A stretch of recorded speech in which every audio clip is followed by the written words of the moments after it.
All right, so here is our homework for this week. On Monday we have where we're finding the product, and so it's 18 times 342, so multiply that there.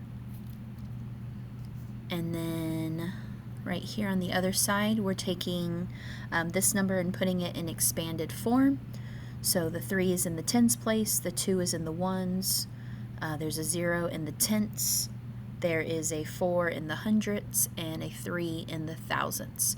So when you solve that and put it in expanded form, if I have 3 tens, that's 30, 2 ones would be 2, no tenths. If I'm going to put the 4 in the hundredths place, I've got to move it 2 spots over from the decimal, and then thousandths would be 3 spots over. I could also represent this as a fraction. So 30 plus 2 plus 4 hundredths plus 3 thousandths. On the next one, it says, Miss Carter runs 7.3 miles a day for 14 days. How many miles did she run in all? So here, each one of these represents a day. So if every day she's running 7.3, I can see that in order to find out how much she ran at all, I would add those up. Or instead of doing that repeated addition, I can multiply. When you multiply and you have a decimal here, you're going to multiply it like normal, so 2-digit by 2-digit, completely ignore the decimal, and then we're going to come put the decimal in at the end. So here, if this is 1 scoop here, then I'm going to do 1 scoop here. So I'm going to start on the outside, go 1 spot over, so this is 102.2 would be the total miles. All right, on Tuesday, we're putting these in order from least to greatest. So I went ahead, took the decimals, I lined them all up, and I went ahead, there were 1, 2, 3, 4, 5, so I put 1, 2, 3, 4, 5 spaces. I'm going from least to greatest. I noticed that the one that was the smallest started with a 0, so I put that one first. And there was only one that started with a 3, so I put that one at the end.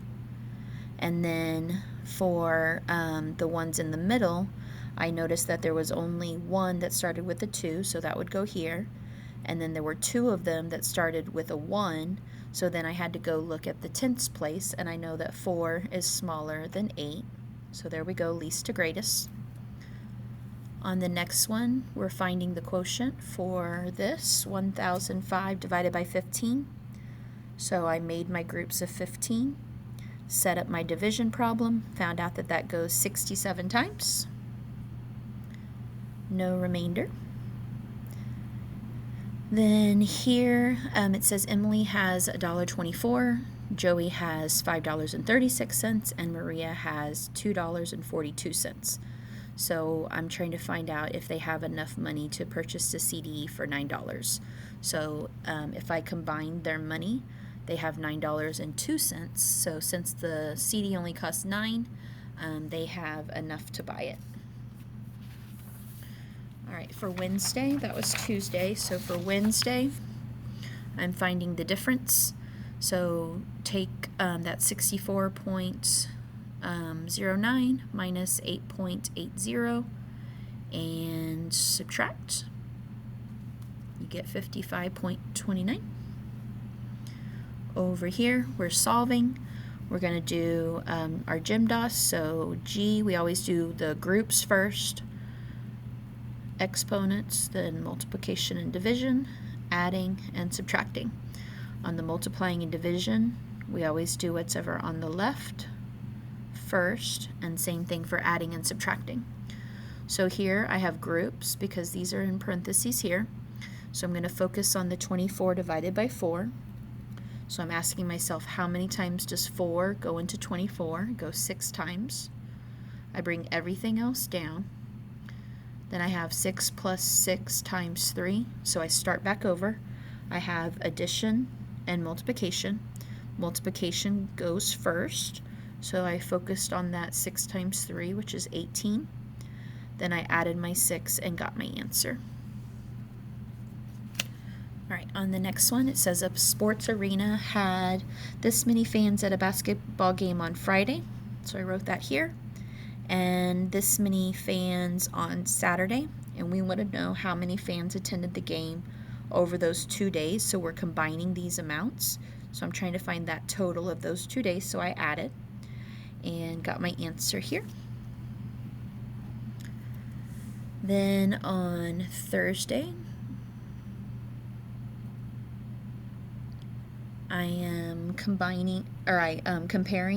So I lined these up. If it helps you to add those zeros, that's fine. So when I do that, I see that in here, the hundreds place, this first number has 0 hundreds and this second one has 5 hundreds.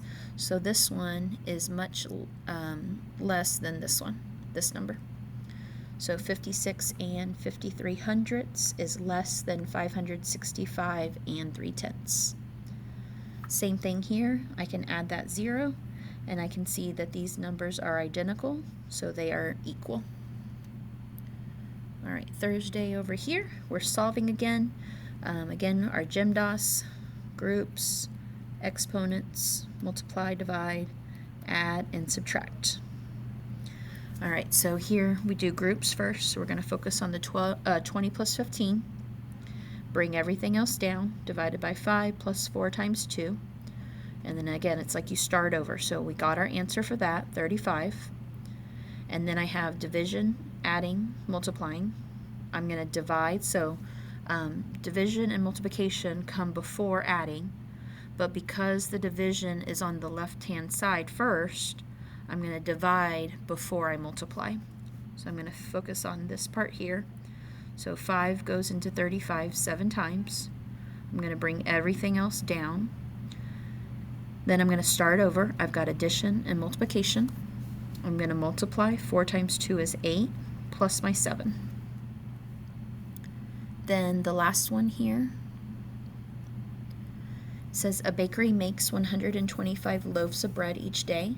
After baking for 12 days, they're going to donate 350 loaves to a food bank. How many loaves of bread do they have left? So I went ahead and put this down as far as what I'm doing. So the first thing I'm going to do is if they're making 125 loaves each day and they're baking for 12 days, I know I'm going to have to multiply those. And I put it in parentheses because, again, those groups go first. So I'm going to do this part first, and then they're going to donate the 350 loaves to a food bank, and I'm trying to find out how much they have left. So I get how many they made in those 12 days, then I subtract what they're giving away. So since they're donating it, it's going to subtract from their total. So first I multiplied, got that answer, and then I took that answer, took away the 350, and got how many loaves of bread they have left. Alrighty, thanks for watching.